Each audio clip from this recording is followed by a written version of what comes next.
जय हिंद। उस महबूबा के बारे में बताते हैं जिसके लिए इस देश के 15 से 20 करोड़ बच्चे सुबह 3:30-4 बजे उठकर, आधे तो ऐसे जिनके पास जूते चप्पल भी नहीं है, कई तो ऐसे हैं कि जिनके पास बहुत सारी फैसिलिटी नहीं है, इतनी शिद्दत से ईमानदारी से मेहनत कर रहे हैं। वो महबूबा है ना जिसकी मैं बात कर रहा हूँ, पता है वो कौन है? वो है वर्दी, वो है यूनिफॉर्म। चाहे वो ऑलिव ग्रीन हो इंडियन आर्मी की स्पेशली, चाहे वो कॉम्बैट यूनिफॉर्म हो एक इंडियन पुलिस सर्विसेज के अधिकारी की, चाहे पैरामिलिट्री फोर्सेज की, चाहे एक गली में जो खड़ा हुआ एक सिपाही है उसकी खाकी वर्दी हो। अगर उस वर्दी की इज्जत नहीं होती इस हिंदुस्तान में, तो क्यों ये करोड़ों बच्चे सुबह से उठ के अपना सब सुख चैन त्याग कर उस वर्दी पाने के लिए, फौज में जाने के लिए, IAPS अधिकारी बनने के लिए क्यों दिन रात इतनी मेहनत करते हैं? तकलीफ ये हुई है कि एक मोहतरमा है, एक मैडम है, अगर ये महिला नहीं होती तो मेरी भाषा कुछ और होती।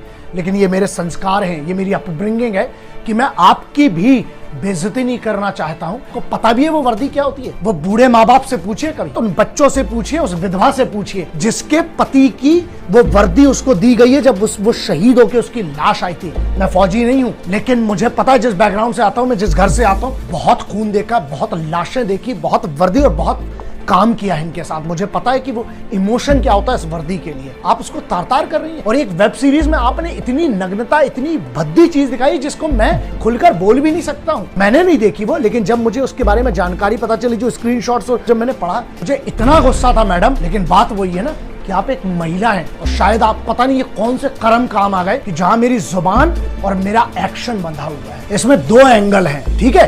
पहला है मॉरल एंगल, जिसकी आपकी जिम्मेदारी थी। आपको जो बनाना है बनाओ, बनी बात है। आपके पूरे डिफेंस भी मुझे पता है बनी बात है। आपके पास जो एक प्रोटेक्शन आता है जिसकी आप बात करेंगे कि आर्टिकल 21 में तो राइट टू प्राइवेसी कवर है बिल्कुल। अपने घर की चार दीवारी के अंदर जो देखना चाहे, मैं उसकी बात नहीं कर रहा हूं। बात यहां ये नहीं है कि वो क्या देख रहे हैं, बात ये है कि उनको क्या परोसा जा रहा है। जो परोसा जा रहा है वहां पर एक मोरल रिस्पॉन्सिबिलिटी आती है। तो आप लीगल साइड में क्या करेंगे? आप सीधे कह देंगे कि हमारे पास तो OTT प्लेटफॉर्म है, हम तो डिस्क्लेमर डाल देते हैं और हमारे लिए तो जो हमारी अथॉरिटी है वो कोई है ही नहीं, क्योंकि आपका कोई सेंट्रल बोर्ड नहीं है। और उसके बाद क्या, आर्टिकल 19 में आपको फ्रीडम ऑफ एक्सप्रेशन की बात करेंगे। मुद्दा यहां ये है कि आपकी एक नागरिक के तौर पर एक जिम्मेदारी तो बनती है, जिसको शर्म कहते हैं, लिहाज कहते हैं, जो हमारे समाज के अंदर कुछ दायरे हैं। आपको धंधा करना है, उसमें कोई तकलीफ नहीं, कानून ने आपको परमिशन दी, आप कर सकते थे।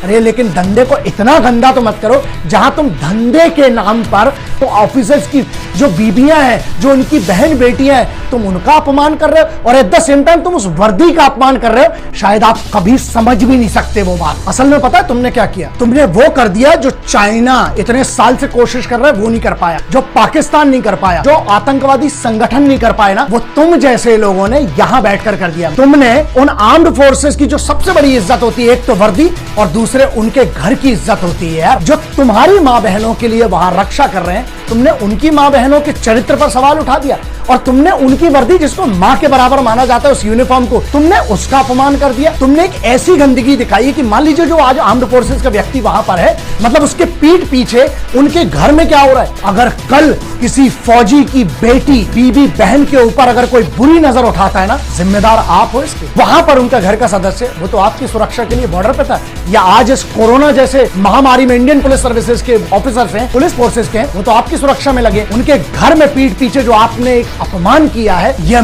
मोरल रिस्पॉन्सिबिलिटी थी आपकी। क्या आपकी कोई जिम्मेदारी नहीं थी इस वतन के लिए, उस यूनिफॉर्म के लिए और उन माँ बहनों के लिए जिनकी बड़ा पूरा गांव इज्जत करता है? आप उनकी इज्जत नीलाम कर रहे हैं जो दुश्मन नहीं कर पाया। तो ये बताइए कि आप हैं किसकी तरफ असल में? तुमने एक ऐसा गुनाह किया है जो मुझे लगता है इस देश में बहुत बड़ा गुनाह माना जाना चाहिए, लेकिन कानून के दायरे जो है ना छोटे हैं, इसीलिए तुम लोग उसका बहुत फायदा उठाते हो। तुमने सिक्योरिटी फोर्सेस का सबसे बड़ा चीज तोड़ी है, वो है उनका मोराल। वो इतनी विषम परिस्थितियों में सिर्फ एक चीज की दम पर खड़ा है और वो होता है उसका मोराल। अरे तुम्हें इतनी भी शर्म नहीं रह गई कि कम से कम फौजियों को, उन सिपाहियों को कुछ नहीं दे सकते हो तो कम से कम उनकी बेइज्जती तो मत करो, उनकी घर की आबरू तो मत लुटाओ यार। अगर आप एक सॉल्यूशन नहीं जानते हैं तो आप भी एक दूसरी प्रॉब्लम है। पूरे देश में चिल्ला चिल्ला के डिबेट चलता रहता है, सॉल्यूशन कहां है? At the end of the debate what is the solution? यहां पर हम वो नहीं होने देंगे। मैं जब जब वीडियो करता हूं, जब जब बात करता हूं, तो मैं सॉल्यूशन की बात करता हूं। प्रॉब्लम सबको पता है, आपको इंटरनेट पे मिल जाएगी।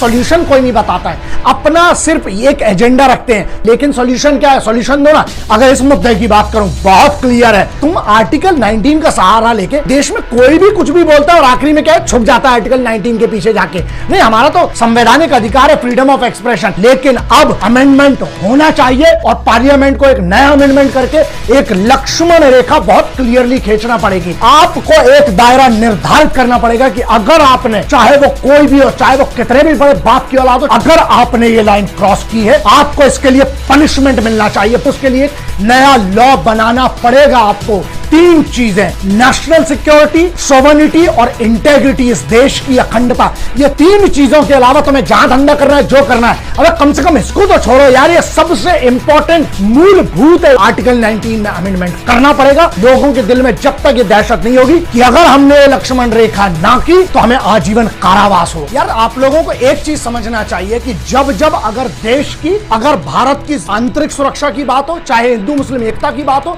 चाहे कहीं पर भी एक ऐसी बात हो जहां मेरे हिंदुस्तान की फौज या उसकी यूनिफॉर्म या उसके डेकोरम, मैं कोई फौजी नहीं हूं, लेकिन एक सामान्य भारतीय के नाते जब जब जरूरत पड़ेगी इस देश को हमेशा रहूंगा। बस एक चीज जो मुझे बहुत हर्ट करती है वो ये है, यार आप लोग को ये डाउट कैसे हो गया कि मैं बोलूंगा नहीं। मैं एक प्रैक्टिशनर हूं, याद रखना, मैं अखाड़े वाला आदमी हूं। मैंने अपने खलीफा उस्ताद, अपने बाबूजी से एक ही चीज सीखी थी कि बेटा बगैर तैयारी के नहीं जाया जाता है। संयम रखिए, आप पेशेंस रखिए। अगर मैं चुप हूं ना तो हमेशा एक बात याद रखना कि मैं सही वक्त पर जवाब जरूर दूंगा। मैंने पहले भी कहा था कि नागिन अपना बदला भूलती है, योद्धा नहीं। अरे हम तो योद्धाओं के गुरु हैं, हम कैसे छोड़ेंगे इनको। और जिन्हें लगा कि मैं डर के बैठा होऊंगा या किसी से मैं डर गया होगा कि यार कल को काम ना मिले, ये सब ऐसा है। एक बात बहुत ध्यान रखना, अगर करियर की कोई बात करे ना और वतन की कोई बात करे तो ऐसे लाख करियर, लाख इंडस्ट्री कुर्बान है इस वतन के तिरंगे और वतन के सम्मान के लिए। और रही बात दूसरी डरने की, सैयद सलाहुद्दीन, मौलाना अजहर मसूद, जितने बैठे हैं बड़े बड़े टेररिस्ट, हमने उनको नहीं छोड़ा। बड़े बड़े न्यूज चैनल के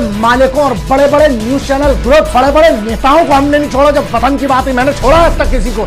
अरे तो ये टटपुंजिए छोटे मोटे लोग, बस बात ये है कि महिला है ना तो इनके सम्मान के लिए, क्योंकि अपनी वो बंदिशें हैं और हम अपना लिहाज और अपनी तहजीब नहीं भूलना चाहते, इसलिए थोड़ा मैं इंतजार करके मैं तैयारी करता हूँ। बात यहाँ ये है कि हम एक नागरिक के तौर पर आप क्या करते हैं। अगर आप मुझ पर भी भरोसा कर बैठे हैं ना कि मैं बोलूंगा, तो आप गलती कर रहे हैं। आप सिर्फ मेरे भरोसे मत रहिए, आप खुद के ऊपर भरोसा करिए। मान लीजिए आपको ये लगा कि ऐसी कोई वेब सीरीज बनी है जिसमें हिंदुस्तानी फौज की जो वाइफ है, हिंदुस्तानी सेना की जो महिलाएं हैं, जो उनके घर की बहनें हैं, बेटियां, उनका अपमान हुआ है या यूनिफॉर्म का अपमान हुआ है, उसकी बेइज्जती हुई है। सवाल आपसे है दोस्तों, आपने क्या किया? सिर्फ आपने मुझे कमेंट लिख दिया, बवाल कर दिया कि सर आप बोलो आप बोलो। यार दोस्त एक बात बताओ, अगर आपको बुरा लगा था तो आपने उस पर क्या किया? ये सवाल अपने आप से पूछना। शहीद आजम की एक लाइन है कि दूसरों के कांधों पे जनाजे उठा करते हैं, जिंदगी खुद की दम पे जी जाती है। यही तो मैं कहता हूँ कि इंडिपेंडेंट भारत का मतलब क्या है? इंडिपेंडेंट भारत में डिपेंडेंट लोग हैं हमारे घर, कि हमारे बदले भी कोई और लड़ेगा। यार ऐसा मत करो।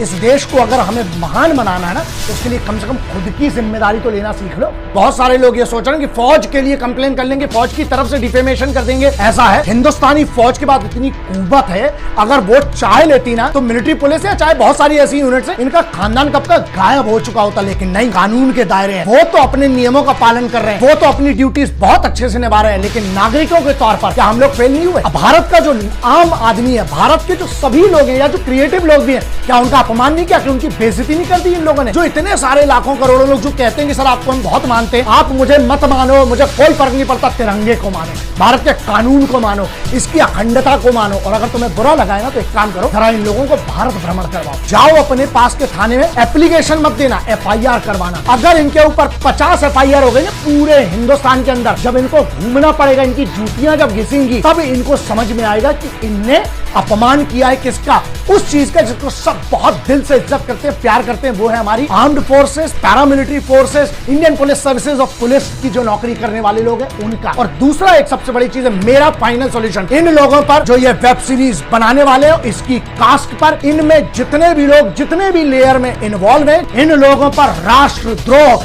सेडिशन एक्ट के तहत इन लोगों को कम से कम आजीवन कारावास देना चाहिए। क्यों? क्योंकि जो दुश्मन नहीं कर पाया ना, इन लोगों ने वो किया। फौज का मोराल, फौज की इज्जत, फौज की यूनिफॉर्म, जो एक अभिमान होता है ना फौज का, उसके फौज के अभिमान को इनने टार्निश किया है। अगर ऐसा नहीं है सेडिशन एक्ट में नहीं, तो आप एक नया कानून बनाए जिस कानून के दायरे में हर आदमी को उसकी औकात बताना बहुत जरूरी है साहब। लेकिन अगर आज मैं ये सरकार से बोल रहा हूं, अगर आज आपने कोई कानून इस पे नहीं लिया और कुछ नहीं लिया, तो ये याद रखिएगा कि फिर जो बड़ी बड़ी बातें हैं ना आप लोगों की, वो सब हवा में चली जाएगी, चाहे वो राज्य सरकार हो चाहे केंद्र सरकार हो। बस ये बात ध्यान रखिएगा, चाणक्य, चंद्रगुप्त मौर्य की बात करें, मौर्य डायनेस्टी की बात करें आप, चाहे मराठा डायनेस्टी की बात करें, चाहे आप भारत के उस इतने बड़े इतिहास की बात करें, वहां पे सभी योद्धाओं ने, सभी बड़े बड़े लोगों ने एक बात जरूर कही थी, पता है आपको क्या? जिस भी राष्ट्र में उसके सिपाहियों का, उसके रक्षकों का, उसकी बेटी बहन और माओ का, वृद्धों का और श्रमिकों का अगर अपमान होता है, वो राज्य पतन की ओर जाएगा। और मैं नहीं चाहता हूं कि मेरे राष्ट्र का पतन हो। इकट्ठे हो जाओ, अभी भी मौका है। बहुत सारे लोग मुझसे पूछते हैं कि हम आर्म्ड फोर्सेस के लिए क्या कर सकते हैं। कम से कम इतना काबिल इंसान बन जाओ कि तुम्हारे लिए जब वो छाती पे गोली खाए ना, तो उसको ये शर्म ना हो कि साला हम किनके लिए मर गए। जय हिंद।